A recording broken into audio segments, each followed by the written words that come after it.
Our next speaker, James Reynolds, a very good friend of mine. I've known James for, I guess, 5-6 years and worked with him very closely in lots of different places, which is very cool because he's certainly grown himself to be one of the leading experts in SEO across the region. So if you're thinking of getting more traffic to your website and making more sales, then you're going to be really interested with what James is going to be sharing with you in the next 21 minutes or so. He's got deep practical knowledge of search engine marketing, and he's driven millions of leads to his own and clients' websites using SEO and Google AdWords. And he's got a great way of explaining everything. So if you're thinking SEO is too much for me, well, it becomes more simple and very understandable when James breaks it down to its basic elements, and he's going to be presenting visible how to outrank your competition and get found first online. So I can't wait to share his bits and pieces with everybody tomorrow, but meanwhile let's find out exactly what he's going to say. Ladies and gentlemen, please welcome James Reynolds. Well, I'm here to talk about search marketing, how to get found online when your prospects are looking for the products and services that you offer. Now, my presentation is called Visible, how to outrank your competition and get found first online. And coming up in just a moment, I'm going to share with you 3 key principles that when you implement will have you climbing Google fast. Now, those principles are being searchable, being sociable, and being stand out. But before I share that, let me just tell you a little story. From around 1999 to 2010, I was general manager of a photography company. Now, in my role as GM, I was entirely responsible for marketing and sales. Now, thankfully for me and for the company, I got pretty good at going out and finding customers and then convincing them to buy. In fact, I got so good that little company I joined went from a small 3-person, 6-figure outfit to over 50 staff with a turnover of multiple millions by the time I left. But the business that I joined was very different to the one I left 10 years later. The responsibilities and the costs involved with running a 3-person outfit compared with a 50-person outfit are markedly different.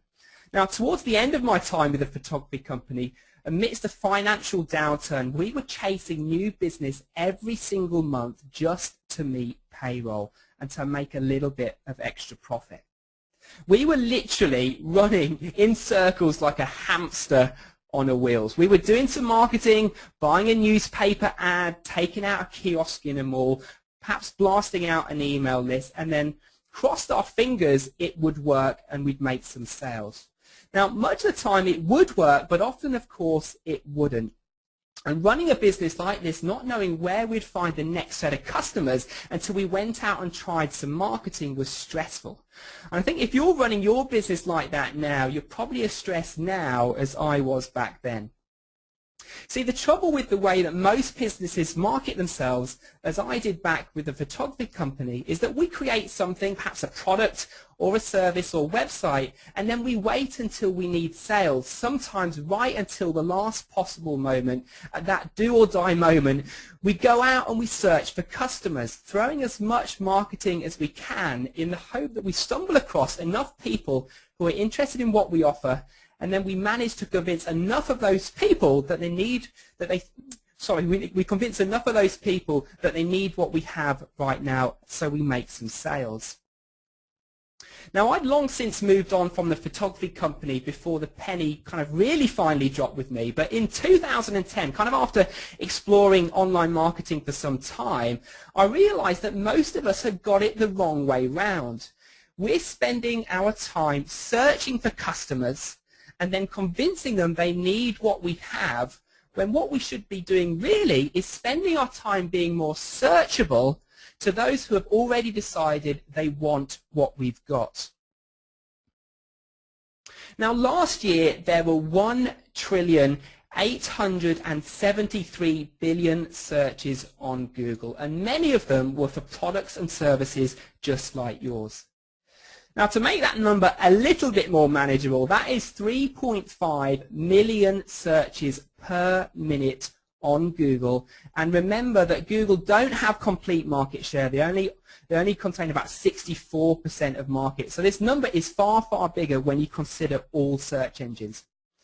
So keeping those astronomically large numbers in mind, how much easier is this scenario? If instead of searching for customers, we position ourselves to be found when those customers go searching. And it is possible, if you do things right, to become so dominant that you almost cannot fail not to be found when they search for what you offer. Now, as a side note, these results here are totally possible. These are all results that I've achieved for my customers with my help, and you can achieve them too in your own business. Now, there has been a huge amount of turmoil recently in the world of SEO. Many people are asking me specifically, does SEO still work? Now, according to Marketing Sherpa, who are not related to my company, SEO Sherpa, 47% of all traffic to business websites comes from organic search, from search engine optimization. That's twice that of email, which is the second placed traffic source. Now, Marketing Sherpa also reported that of all first-time visits to a website, visits from organic search, from SEO, are the most likely to convert into sales.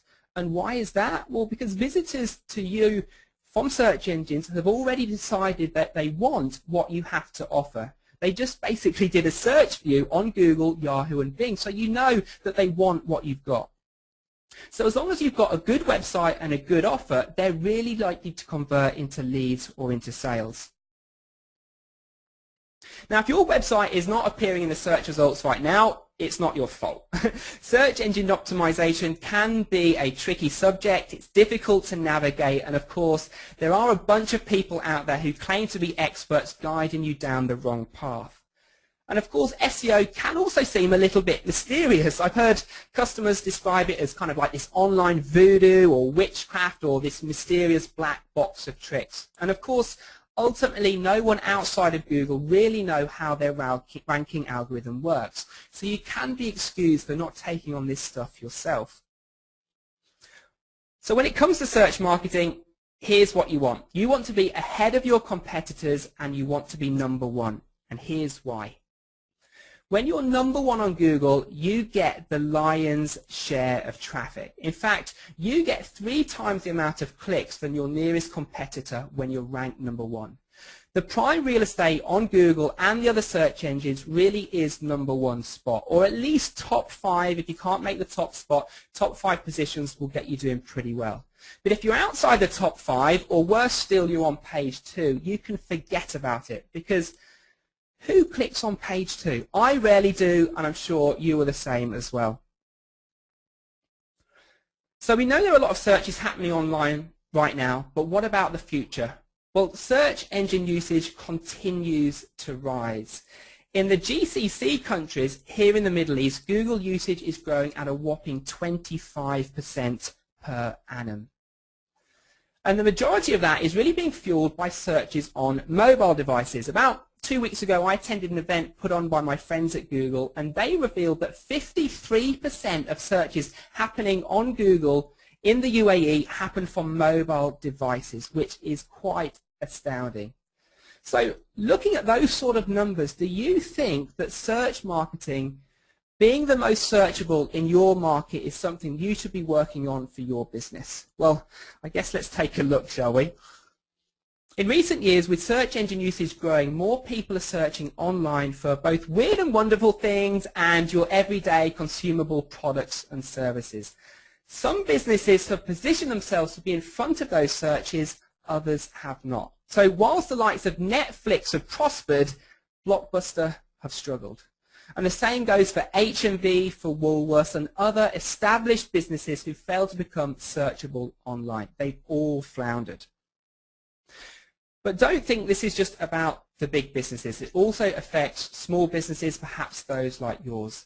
There are hundreds, if not thousands, of searches happening for businesses like yours every single month. You just have to look at these numbers here from Bahrain, here in the Middle East, and you can see that the numbers are pretty sizable. Dr. Bahrain, 4,400 global searches for topics relating to that phrase per month. Accountant Bahrain, 1,300 searches. Dentist Bahrain, 720. The list goes on. And right now, if your business is not listed on the front page of Google, then this traffic is going to your competition, not to you. Now, I'm often asked, when should I start with search engine optimization? Well, there's a pretty simple answer to this, and it's now. Really, if now was not a possibility, yesterday would be even better. I'd certainly turn back the clock and make that photography company the most searchable in its market if I had the opportunity to do so. It'd certainly leave me with a few less grey hairs than I do now. So really, the sooner you can get started, the better, because everything on the internet is accumulative, and your competitors who are already doing SEO are gaining an advantage. The longer you leave it, the more time, the more energy, and the more resource you'll need to move past the competition who are already ranking and into the top spots where you belong. Now, whilst I do encourage you to get started with search marketing fast, as you can see, SEO in wrong hands can wipe out a business, so do be careful. Pick your battles with the right team by your side. That's really good advice. Now, this graph shows the analytics stats of a company who stopped working with my agency, SEO Sherpa, and went to a cheaper provider who basically promised to game the search engines. And in just a few short weeks of manipulative SEO caused that company to get banned from Google, resulting in a complete wipeout of their search traffic, and then a reinvestment of thousands and thousands of dollars by my ex-customer as they rebuilt their website on a new domain, new hosting, and started again from scratch to rebuild their position. So whilst you should act now, also act carefully. So here's what's required to be searchable. And if you only write one thing down from this presentation, write this slide down. Useful and relevant content regularly posted to your own site, plus content placed on other high-value websites promoting your own site, equals high ranking in the search engines. And here's a super highly technical diagram to describe the process. I call this the Octopus Method of SEO, and it's a terminology that I actually inherited from a friend of mine who's also called James. And here's the process. Basically, you want to imagine your website as the head of an octopus. You need to feed and nourish your website with regular content to make it strong and to make it healthy. Then what you want to do is reach out using your tentacles and place content on other websites where your market is hanging out.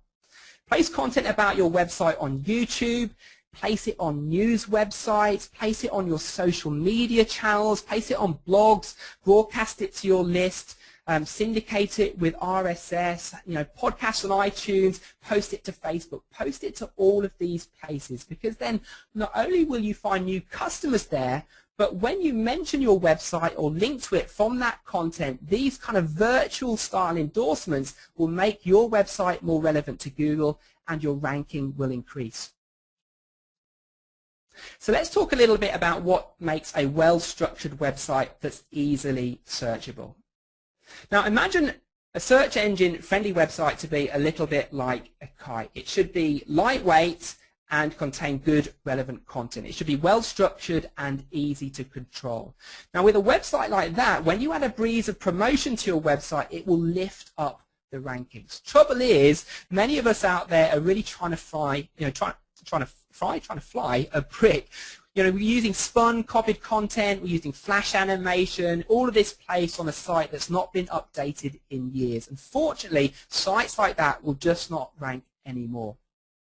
So what you want is a WordPress website on your own hosting. Now WordPress is great because it's a lightweight framework, it's easy to manage, and it's easy to customize. And the best thing about it, you can actually download the platform for free online, and then make sure that you put that WordPress website on your own hosting that you control. Don't use WordPress.com. Now in terms of a domain, go for a brandable domain. Forget about a keyword domain. You don't want anything like plumber, Dubai.info. Go for a brandable domain that's going to give you some identity. You know, Google's not called findstuffonline.com. Amazon's not called onlinebookstore.com. Go for a domain, because that will give you a brand identity that people will recall and people will come back to your website. And not only that, Google can really identify with brandable domains as well. Once you've got your WordPress website on your domain, you want to tell Google what each page of your site is about so that they know what to rank it for. So the title of the page should include the most relevant keyword phrase your prospects are searching. This is the page title. The title should read like a proper sentence. It should be human-friendly, and of course it should be compelling so that when people see it in the search engine, they want to click on it. And you should have a unique title for every single page. Now, the whole idea here is you treat it a little bit like a classified advert. That's what it is when it appears in the search results. Make it compelling, make it interesting, and make it stand out from the rest so you encourage clicks. And the same goes for your content. You want standout content. So be original, don't curate content. You want to create awesome content with your own voice so that you build authority in your marketplace so that then Google rewards you. And really the aim is to create such awesome content that people share it so that natural SEO takes over. People are liking and sharing your content, and this is really giving Google exactly what they want. Google want to place at the top of the results the most relevant, high quality and popular content to give Google exactly that. Now, if Google can determine what your site is about, they'll then see, hopefully, that people clearly like it because people are sharing your content. You've then got a chance of ranking. To determine whether your site is the most relevant site, they look at who else is referring or promoting your website online. The greater the number of trusted endorsements your site gets, the better it will rank. So, using the Octopus method we've just described, the aim is to place content promoting your site on as many relevant and high-quality websites as possible. Now, influencing the search engines is quite difficult and does require some secret sauce to really get ahead. And I'm going to share with you how you can access some of that secret sauce in just a moment. But apart from that, there are some real strategies that you can implement yourself right away to move your site upwards. And the first is using Facebook, which I'm hoping all of us here have access to. I'm sure we're a pretty internet savvy crowd and we've all got Facebook accounts. Now, social media here is really important for SEO. Times have changed. SEO's total ranking factors are probably affected in whole about 20% by social media factors. So let's talk about what the right setup on Facebook is for search. You want a branded Facebook page because a branded Facebook page creates more value and increases conversion.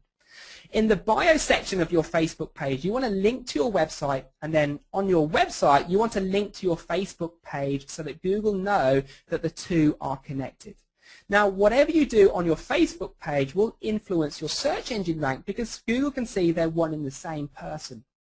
So really here, the same as you would do on your website, you want to create quality content, engage your audience, because that will influence your search engine ranking. So what's an effective post for search? Well, here's a post I created to announce a podcast I did with Scott Stratton, and let's just kind of dissect it a bit.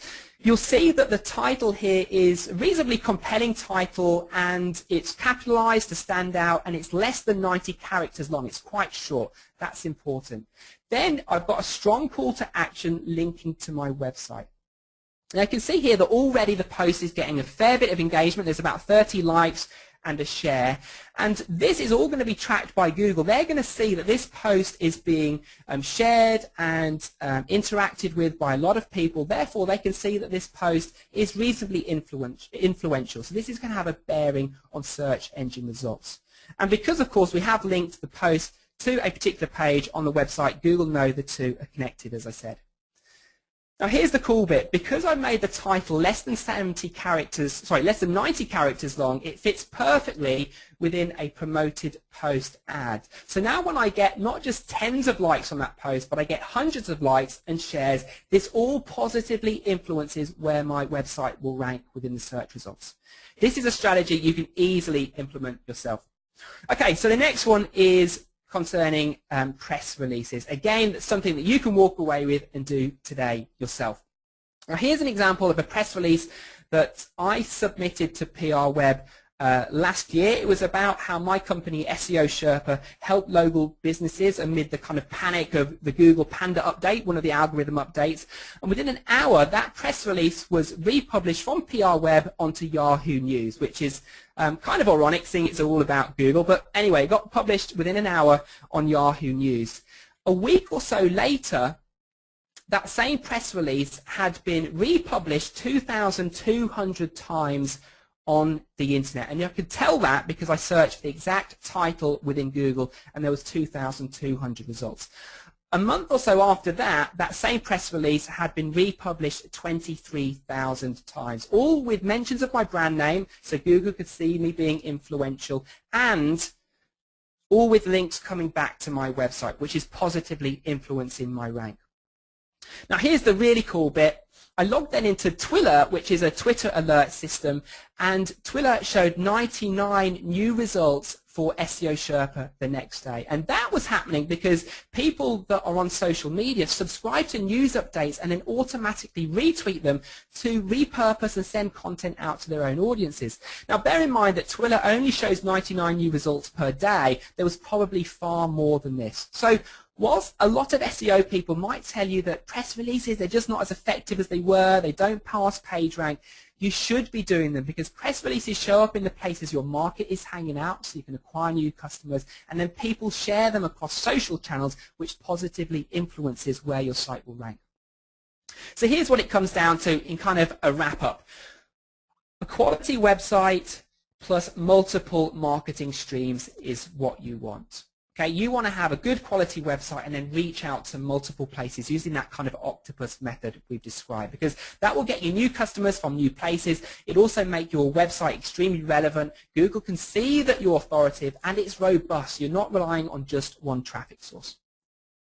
So let's talk about getting started with SEO. As I mentioned, you should get started with this stuff as soon as you can, because with SEO, time does equal money. The longer you leave it, the more time you'll have to invest in ranking your website. So consider getting started now. Now here's what I'm going to do to help you. You could head on over to middleeastinternetsummit.com/James. And first of all, vote for this session, but secondly, enter your website address and your email, and my team will put together a 70-point report on your website or someone else's. It could be a competitor's, even if you want to do a bit of spying, and we'll tell you about your site structure, your social influence, your backlink profile, and all of the other factors that are affecting your SEO rank right now, and we'll give you action items to make it better. Furthermore, I'll also send you a 4-part video training series. So if you haven't got a website right now, just enter video training only in the website field, and my team will know just to send you the video training, and that will be popping up in your inbox in a few days. So there you go, middleeastinternetsummit.com/James. That's where you go to get the gifts. And now I guess I pass back over to Ernesto and the team.